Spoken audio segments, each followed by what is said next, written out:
ओम नमो भगवते वासुदेवाय। गीता का सार, श्लोक संख्या 47। तुम्हें अपना कर्म करने का अधिकार है, किंतु कर्म के फलों के तुम अधिकारी नहीं हो। तुम न तो कभी अपने आप को अपने कर्मों के फलों का कारण मानो, न ही कर्म न करने में कभी आसक्त हो। तात्पर्य, यहाँ पर 3 विचारणीय बातें हैं: कर्म, विकर्म तथा अकर्म। कर्म ये वे कार्य हैं जिनका आदेश प्रकृति के गुणों के रूप में प्राप्त किया जाता है। अधिकारी की सम्मति के बिना किए गए कर्म विकर्म कहलाते हैं और अकर्म का अर्थ है अपने कर्मों को न करना। भगवान ने अर्जुन को उपदेश दिया कि वह निष्क्रिय न हो, अपितु फल के प्रति आसक्त हुए बिना अपना कर्म करे। कर्म फल के प्रति आसक्त रहने वाला भी कर्म का कारण है। इस तरह वह ऐसे कर्म फलों का भोक्ता होता है। जहाँ तक निर्धारित कर्मों का संबंध है, वे 3 उपश्रेणियों के हो सकते हैं, यथा नित्य कर्म, आपातकालीन कर्म तथा इच्छित कर्म।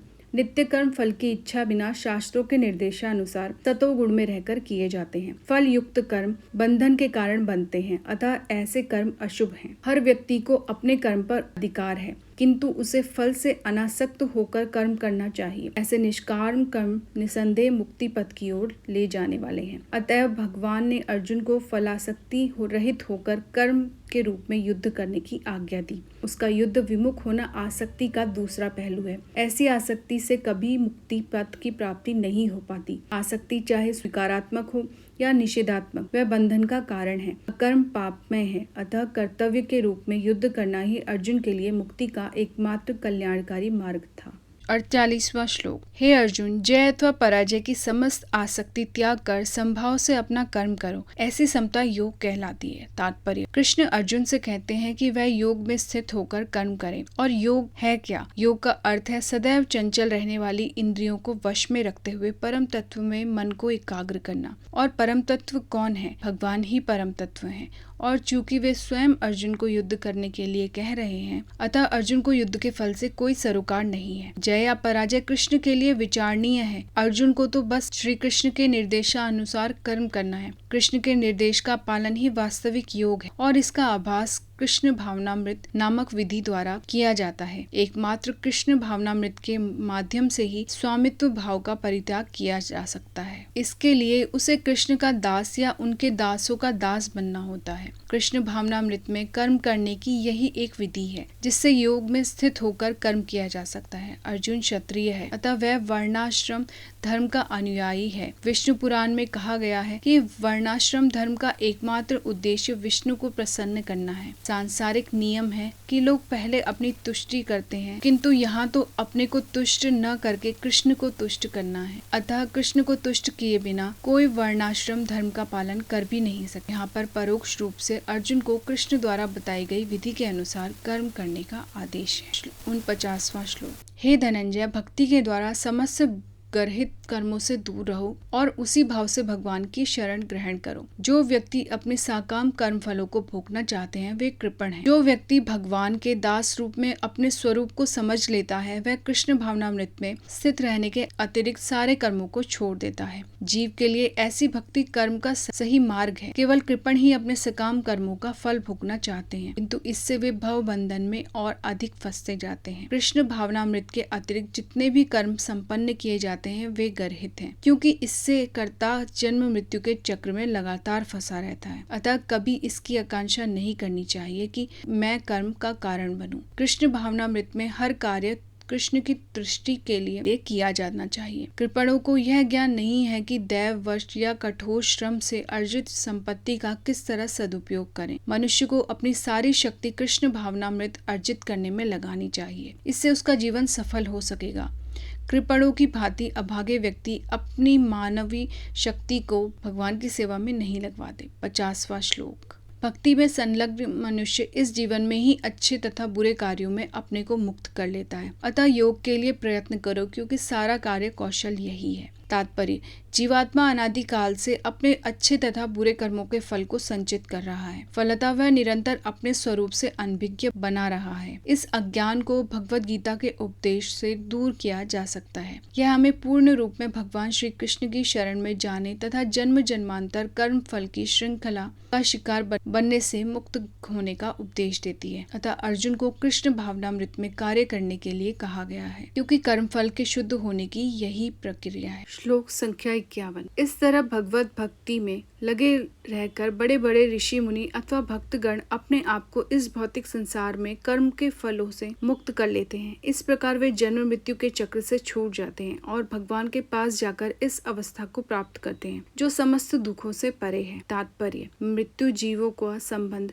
उस स्थान में होता है जहाँ भौतिक कष्ट नहीं होते। जिसने उन भगवान के चरण कमल रूपी नाव को ग्रहण कर लिया है जो दृश्य जगत के आश्रय हैं और मुकुंद नाम से विख्यात हैं, अर्थात मुक्ति के दाता हैं, उसके लिए यह भवसागर गोखुर में समाये जल के समान है। उसका लक्ष्य परम पदम है, अर्थात वह स्थान जहाँ भौतिक कष्ट नहीं है, या कि वैकुंठ है वह स्थान नहीं जहाँ पद पद पर संकट हो। अज्ञानवश मनुष्य यह नहीं समझ पाता कि यह भौतिक जगत ऐसा दुखमय स्थान है जहाँ पद पद पर संकट है। केवल अज्ञानवश अल्पज्ञानी पुरुष यह सोचकर कि कर्मों से वे सुखी रह सकेंगे, सकाम कर्म करते हुए स्थिति को सहन करते हैं। उन्हें यह ज्ञात ही नहीं है कि इस संसार में कहीं भी कोई भी शरीर दुखों से रहित नहीं है। संसार में सर्वत्र जीवन के दुख, जन्म मृत्यु, जरा तथा व्याधि विद्यमान है, किंतु जो अपने वास्तविक स्वरूप को समझ लेता है और इस प्रकार भगवान की स्थिति को समझ लेता है, वही भगवान की प्रेमा भक्ति में लगता है। फलस्वरूप वह वैकुंठ लोक जाने का अधिकारी बन जाता है, जहाँ न तो भौतिक कष्ट में जीवन है, न ही काल का प्रभाव तथा मृत्यु है। अपने स्वरूप को जानने का अर्थ है भगवान की अलौकिक स्थिति को भी जान लेना। जो भ्रमवश वह सोचता है कि जीव की स्थिति तथा भगवान की स्थिति एक समान है, उसे समझो कि वह अंधकार में है और स्वयं भगवत भक्ति करने में असमर्थ है। वह अपने आप को प्रभु मान लेता है और इस तरह जन्म मृत्यु की पुनरावृत्ति का पथ चुन लेता है। किंतु जो यह समझते हुए कि उसकी स्थिति सेवक की है, अपने को भगवान की सेवा में लगा देता है, वह तुरंत ही वैकुंठ लोक जाने का अधिकारी बन जाता है। भगवान की सेवा कर्म योग या बुद्धि योग कहलाती है, जिसे स्पष्ट शब्दों में भगवत भक्ति कहते हैं। श्लोक संख्या 52। जब तुम्हारी बुद्धि मोह रूपी सघन वन को पार कर जाएगी तो तुम सुने हुए तथा सुनने योग्य सबके प्रति अन्य मनसक हो जाओगे। तात्पर्य: भगवत भक्तों के जीवन में ऐसे अनेक उदाहरण प्राप्त हैं जिन्हें भगवत भक्ति के कारण वैदिक कर्मकांड से विरक्ति हो गई। जब मनुष्य श्री कृष्ण को तथा उनके साथ अपने संबंध को वास्तविक रूप में समझ लेता है तो वह सकाम कर्मों के अनुष्ठान के प्रति पूर्णतया अन्य मनसक हो जाता है, भले ही वह अनुभवी ब्राह्मण क्यों न हो। इस परंपरा के महान भक्त तथा आचार्य श्री माधवेंद्रपुरी का कहना है: हे मेरी त्रिकाल प्रार्थनाओं, तुम्हारी जय हो। हे स्नान, तुम्हें प्रणाम है। हे देव पितृगण, अब मैं आप लोगों के लिए तर्पण करने में असमर्थ हूँ। अब तो जहाँ भी बैठता हूँ यादव कुलवंशी कंस के हंता श्री कृष्ण का ही स्मरण करता हूँ और इस तरह मैं अपने पापमय बंधन से मुक्त हो सकता हूँ। मैं सोचता हूँ कि यही मेरे लिए पर्याप्त है। वैदिक रस्में तथा अनुष्ठान यथा त्रिकाल संध्या, प्रातः कालीन स्नान, पितृतर्पण आदि नवदीक्षितों के लिए अनिवार्य है। किंतु जब कोई पूर्णतया कृष्ण भावना भावित हो और कृष्ण की दिव्य प्रेमा भक्ति में लगा हो तो वह इन विधि विधानों के प्रति उदासीन हो जाता है, क्योंकि उसे पहले ही सिद्धि प्राप्त हो चुकी होती है। यदि कोई परमेश्वर कृष्ण की सेवा करके ज्ञान को प्राप्त होता है तो उसे शास्त्रों में वर्णित विभिन्न प्रकार की तपस्याएं और यज्ञ करने की आवश्यकता नहीं रह जाती। इसी प्रकार जो यह नहीं समझता कि वेदों का उद्देश्य कृष्ण तक पहुंचना है और अपने आप को अनुष्ठान आदि में व्यस्त रखता है, वह केवल अपना समय नष्ट करता है। कृष्ण भावना भावित व्यक्ति शब्द ब्रह्म की सीमा या वेदों और तथा उपनिषदों की परिधि को भी लांघ जाते हैं। श्लोक संख्या 53। जब तुम्हारा मन वेदों की अलंकारमयी भाषा से विचलित न हो और वह आत्म साक्षात की समाधि में स्थिर हो जाए, तब तुम्हें दिव्य चेतना प्राप्त हो जाएगी। तात्पर्य: कोई समाधि में है, इस कथन का अर्थ यह होता है कि वह पूर्णतया कृष्ण भावना भवित है, अर्थात उसने पूर्ण समाधि में ब्रह्म, परमात्मा तथा भगवान को प्राप्त कर लिया है। आत्म साक्षात की सर्वोच्च सिद्धि यह जान लेना है कि मनुष्य कृष्ण का शाश्वत दास है और उसका एकमात्र कर्तव्य कृष्ण भावनामृत में अपने सारे कर्म करना है। कृष्ण भावना भावित व्यक्ति या भगवान के एकनिष्ठ भक्त को न तो वेदों की अलंकारमयी वाणी से विचलित होना चाहिए, न ही स्वर्ग जाने के उद्देश्य से सकाम कर्मों में प्रवृत्त होना चाहिए। कृष्ण भावनामृत में मनुष्य कृष्ण के सानिध्य में रहता है और कृष्ण से प्राप्त सारे आदेश उस दिव्य अवस्था में समझे जा सकते हैं। ऐसे कार्यों के परिणाम स्वरूप निश्चयात्मक ज्ञान की प्राप्ति निश्चित है। उसे कृष्ण या उनके प्रतिनिधि गुरु की आज्ञाओं का पालन मात्र करना होगा। श्लोक संख्या 54।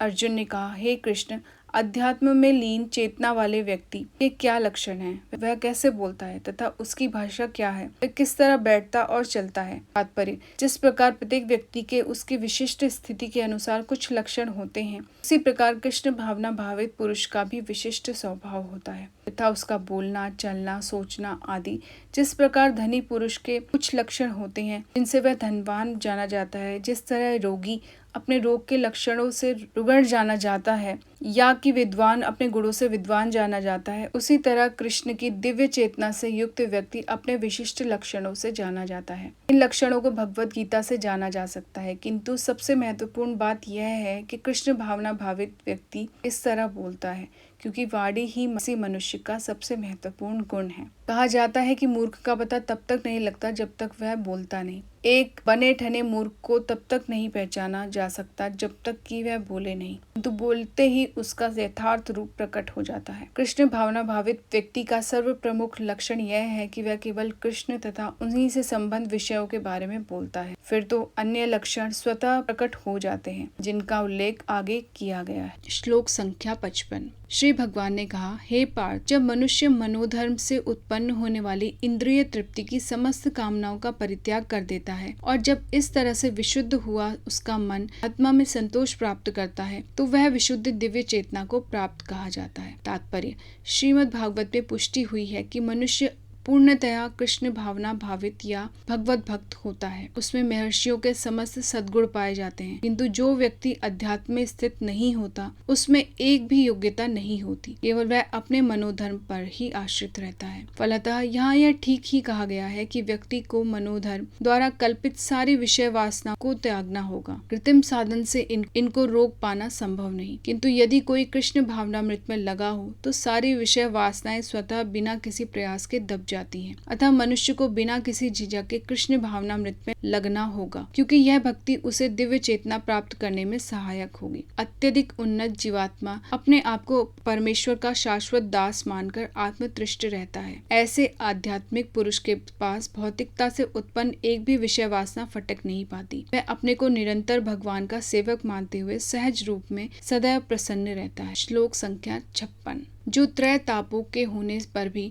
मन में विचलित नहीं होता अथवा सुख में प्रसन्न नहीं होता और जो आसक्ति, भय तथा क्रोध से मुक्त है, वह स्थिर मन वाला मुनि कहलाता है। तात्पर्य, मुनि शब्द का अर्थ है वह जो शुष्क चिंतन के लिए मन को अनेक प्रकार से उद्वेलित करे किंतु किसी तथ्य पर न पहुंच सके। कहा जाता है कि प्रत्येक मुनि का अपना अपना दृष्टिकोण होता है और जब तक एक मुनि अन्य मुनियों से भिन्न न हो तब तक उसे वास्तविक मुनि नहीं कहा जा सकता। किंतु जिस स्थितधि मुनि का भगवान ने यहाँ उल्लेख किया है वह सामान्य मुनि से भिन्न है। स्थितधि मुनि सदैव कृष्ण भावना भावित रहता है क्योंकि वह सारा सृजनात्मक चिंतन पूरा कर चुका होता है। वह प्रशांत निःशेष मनोरथांतर कहलाता है, या जिसने शुष्क चिंतन की अवस्था पार कर ली है और इस निष्कर्ष पर पहुंचा है कि भगवान श्री कृष्ण या वासुदेव ही सब कुछ हैं। वह स्थिर चित्त मुनि कहलाता है। ऐसा कृष्ण भावना भावित व्यक्ति तीन तापों के संघात से तनिक भी विचलित नहीं होता, क्योंकि वह इन कष्टों को भगवत कृपा के रूप में लेता है और पूर्व पापों के कारण अपने को अधिक कष्ट के लिए योग्य मानता है और वह देखता है कि उसके सारे दुख भगवत कृपा से रंच मात्र रह जाते हैं। इस प्रकार जब वह सुखी होता है तो अपने को सुख के लिए अयोग्य मानकर इसका भी श्रेय भगवान को दे देता है। वह सोचता है कि भगवत कृपा से ही वह ऐसी सुखद स्थिति में है और भगवान की सेवा और अच्छी तरह से कर सकता है, और भगवान की सेवा के लिए तो वह सदैव साहस करने के लिए सन्नद्ध रहता है। वह राग या विराग से प्रभावित नहीं होता। राग का अर्थ होता है अपनी इंद्रिय तृप्ति के लिए वस्तुओं को ग्रहण करना और विराग का अर्थ है ऐसी इंद्रिय आसक्ति का अभाव। किंतु कृष्ण भावनामृत में स्थिर व्यक्ति में न राग होता है न विराग, क्योंकि उसका पूरा जीवन ही भगवत सेवा में अर्पित रहता है। फलतः सारे प्रयास असफल रहने पर भी वह क्रुद्ध नहीं होता, चाहे विजय हो या न हो। कृष्ण भावना भावित व्यक्ति अपने संकल्प का पक्का होता है। श्लोक संख्या 57। इस भौतिक जगत में जो व्यक्ति न तो शुभ की प्राप्ति से हर्षित होता है और न अशुभ के प्राप्त होने पर उससे घृणा करता है, वह पूर्ण ज्ञान में स्थिर होता है। तात्पर्य, भौतिक जगत में सदा ही कुछ न कुछ उथल पुथल होती रहती है। उसका परिणाम अच्छा हो चाहे बुरा, जो ऐसी उथल पुथल से विचलित नहीं होता, जो अच्छे या बुरे से अप्रभावित रहता है, उसे कृष्ण भावनामृत में स्थिर समझना चाहिए। जब तक मनुष्य इस भौतिक संसार में है, तब तक अच्छाई या बुराई की संभावना रहती है, क्योंकि यह संसार द्वैत से पूर्ण है। किंतु जो कृष्ण भावनामृत में स्थिर है, वह अच्छाई या बुराई से अछूता रहता है, क्योंकि उसका सरोकार कृष्ण से रहता है, जो सर्व मंगलमय है। ऐसे कृष्ण भावनामृत से मनुष्य पूर्ण ज्ञान की स्थिति प्राप्त कर लेता है, जिसे समाधि कहते हैं। हरे कृष्णा।